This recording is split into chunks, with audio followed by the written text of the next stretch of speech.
ಎಲ್ಲರಿಗೂ ನಮಸ್ಕಾರ.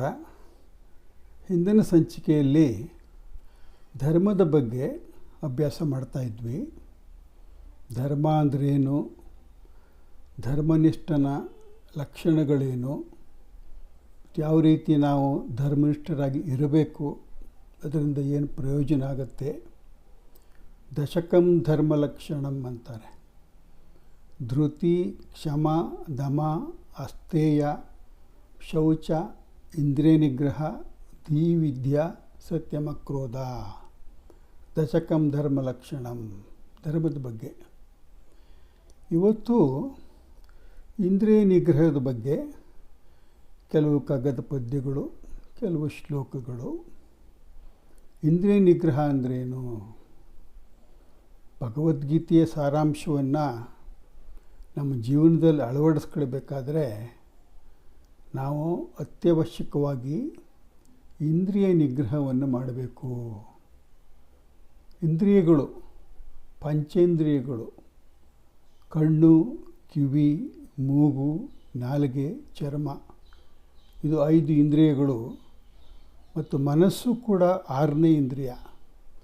ಮನಃಶಸ್ತಾನಿ ಇಂದ್ರಿಯಾಣಿ ಪ್ರಕೃತಿಸ್ಥಾನಿ ಕರ್ಷತಿ ಅಂತ 15ನೇ ಅಧ್ಯಾಯದಲ್ಲಿ 7ನೇ ಶ್ಲೋಕ.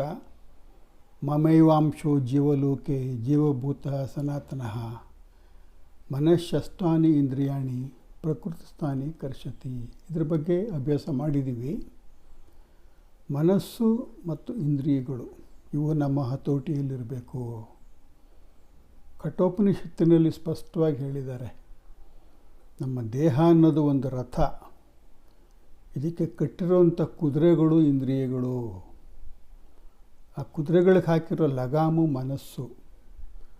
ಆ ಲಗಾಮನ್ನು ಹಿಡಿದಿರೋವಂಥ ಸಾರಥಿ ಬುದ್ಧಿ. ಮತ್ತು ಈ ರಥದ ಯಜಮಾನ ಆತ್ಮ. ಆತ್ಮ ಈ ರಥವನ್ನು ಉಪಯೋಗಿಸ್ಕೊಂಡು ಮುಕ್ತಿ ಕಡೆಗೆ, ಮೋಕ್ಷದ ಕಡೆಗೆ ಹೋಗ್ತಾ ಇದ್ದಾನೆ. ಸೊ ನಾವು ಗುರಿಯನ್ನು ಸೇರಬೇಕು ಅಂದರೆ ಕುದುರೆಗಳು ಸಾರಥಿಯ ಹತೋಟಿಯಲ್ಲಿರಬೇಕು. ಕುದುರೆಗಳ ಹತೋಟಿಯಲ್ಲಿ ಸಾರಥಿ ಇರಬಾರ್ದು, ಅವಾಗ ಗುರಿಯನ್ನು ತಲುಪಕ್ಕಾಗೋದಿಲ್ಲ. ಅದು ಮನಸ್ಸು ಬಹಳ ಕಷ್ಟ. ಮನಸ್ಸು ನಿಗ್ರಹ ಮಾಡೋದು ಎಷ್ಟು ಕಷ್ಟ ಅಂತ ಇದರಲ್ಲಿ 6ನೇ ಅಧ್ಯಾಯದಲ್ಲಿ ವಿವರವಾಗಿ ಅಭ್ಯಾಸ ಮಾಡಿದ್ದೀವಿ ನಾವು. ನನ್ನ ಮನಸ್ಸು ನನ್ನ ಹತೋಟಿಯಲ್ಲಿದ್ದರೆ ನನಗೆ ನಾನೇ ಮಿತ್ರ. ನನ್ನ ಮನಸ್ಸಿನ ಹತೋಟಿಯಲ್ಲಿ ನಾನಿದ್ದರೆ ನನಗೆ ನಾನೇ ಶತ್ರು. 6ನೇ ಅಧ್ಯಾಯದ 6ನೇ ಶ್ಲೋಕ. ಬಂಧುರಾತ್ಮ ಆತ್ಮನಸ್ತಸ್ಯ ಏನ ಆತ್ಮೈವ ಆತ್ಮನಾಜಿತಃ ಅನಾತ್ಮನಸ್ತು ಶತ್ರುತ್ವೇ ವರ್ತೇತ ಶತ್ರುವರ್ತ್ ಅಂತ ಹೇಳ್ತಾರೆ. ಮನಸ್ಸು ನಮ್ಮ ಹತೋಟಿಯಲ್ಲಿರಬೇಕು. ಇಲ್ಲಿ 2 ವಿಷಯ ಇದೆ, ಇಂದ್ರಿಯ ನಿಗ್ರಹ ಮತ್ತು ಇಂದ್ರಿಯ ಧ್ವಂಸ. ಇಂದ್ರಿಯಗಳನ್ನು ನಾವು ಧ್ವಂಸ ಮಾಡಬಾರ್ದು, ಸಂಪೂರ್ಣವಾಗಿ ನಿಷ್ಕ್ರಿಯ ಮಾಡಬಾರ್ದು. ಇಂದ್ರಿಯಗಳಿಗೆ ನಮ್ಗೆ ಬೇಕು, ಅದಕ್ಕೆ ಇಂದ್ರಿಯಗಳನ್ನು ಕೊಟ್ಟಿರೋದು ದೇವರು. ಇಂದ್ರಿಯಗಳನ್ನು ಉಪಯೋಗಿಸ್ಕೋಬೇಕು, ಆದರೆ ಒಂದು ಇತಿಮಿತಿಯಲ್ಲಿ ಉಪಯೋಗಿಸ್ಕೋಬೇಕು. ಇಂದ್ರಿಯ ನಿಗ್ರಹ ಅಂದರೆ ಇಂದ್ರಿಯಗಳನ್ನು ನಾವು ನಿಗ್ರಹಿಸ್ಕೊಂಡಿರೋದು, ಹತೋಟಿಯಲ್ಲಿ ಇಟ್ಕೊಂಡಿರೋದು. ಇಂದ್ರಿಯ ನಿಗ್ರಹ ನಮಗಿರಬೇಕು, ಇಂದ್ರಿಯ ಧ್ವಂಸ ಇರಬಾರ್ದು. ಇಂದ್ರಿಯಗಳಿಗೆ ನಾವು ಅಧಿಪತಿಗಳಾಗಬೇಕು, ಅಧೀನರಾಗಬಾರ್ದು.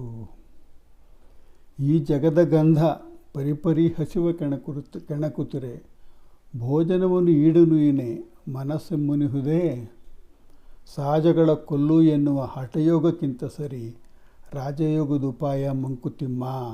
374ನೇ ಪದ್ಯ. ಇಂದ್ರಿಯಗಳು ಬೇಕು, ನಮಗೆ ಉಪಯೋಗಿಸ್ಕೋಬೇಕು ನಾವು, ಆದರೆ ಅದು ನಮ್ಮ ಹತೋಟಿಯಲ್ಲಿರಬೇಕು. ಸಹಜಗಳ ಕೊಲ್ಲು, ಸಹಜ ಅಂದರೆ ಸಹಜ. ಇಂದ್ರಿಯಗಳನ್ನು ಉಪಯೋಗಿಸೋದು ಸಹಜವಾದ ಗುಣ, ಅದನ್ನು ನಾವು ಕೊಲ್ಲಬಾರ್ದು, ಧ್ವಂಸ ಮಾಡಬಾರ್ದು. ಸಹಜಗಳ ಕೊಲ್ಲು ಎನ್ನುವ ಹಠಯೋಗಕ್ಕಿಂತ ಸರಿ ರಾಜಯೋಗದ ಉಪಾಯ. ರಾಜಯೋಗ ಅಂದ್ರೇನು?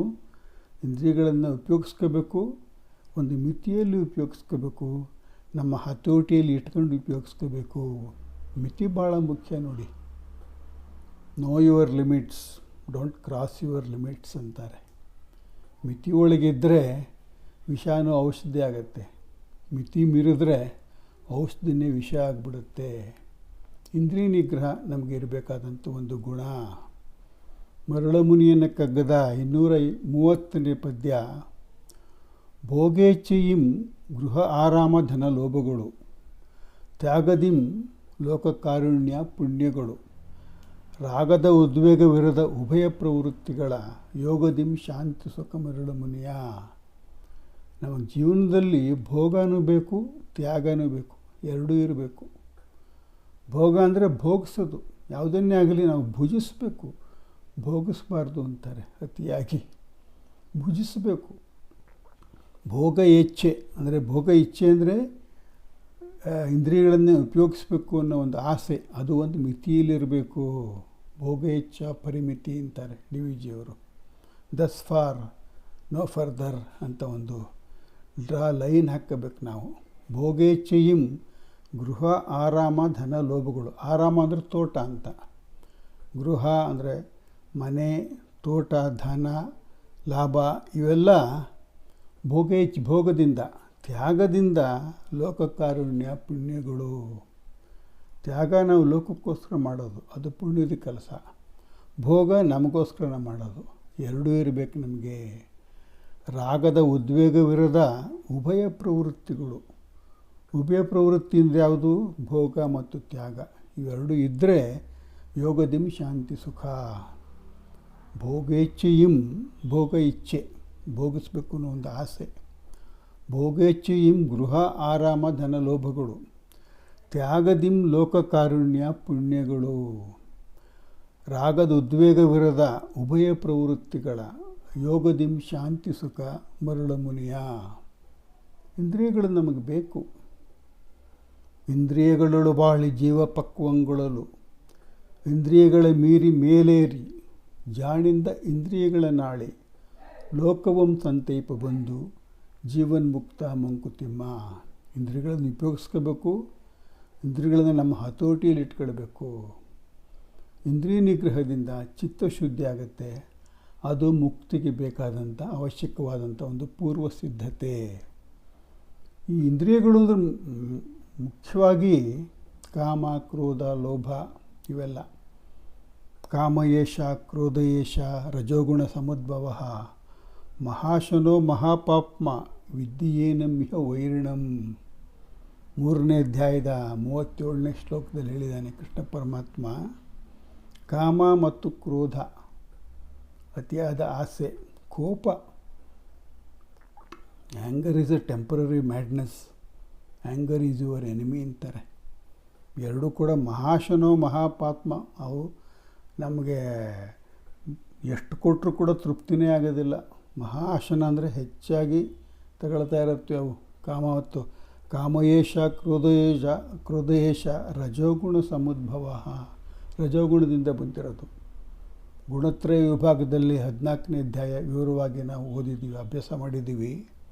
ಕಾಮಯೇಷ ಕ್ರೋಧಯೇಷ ರಜೋಗುಣ ಸಮುದ್ಭವ, ಮಹಾಶನೋ ಮಹಾಪಾಪ್ಮ ವಿದ್ಯೇನ ಮಿಹ ವೈರಿಣಂ. ಕಾಮ ಮತ್ತು ಕ್ರೋಧವನ್ನು ನಿನ್ನ ವೈರಿ ಅಂತ ತಿಳ್ಕೋ. ಯಾತಕ್ಕೆ?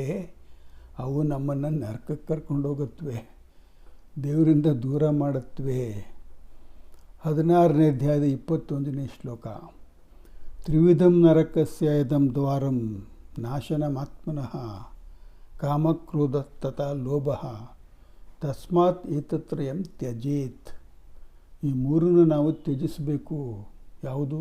ಕಾಮ, ಕ್ರೋಧ ಮತ್ತು ಕ್ರೋಧ. ಮಹಾಶನೋ ಕಾಮಕ್ರೋಧ ತಥಾ ಲೋಭ. ಲೋಭ ಕಾಮ ಕ್ರೋಧ ಇವು ನರಕದ ಬಾಗಿಲುಗಳು ಇದ್ದಂಗೆ.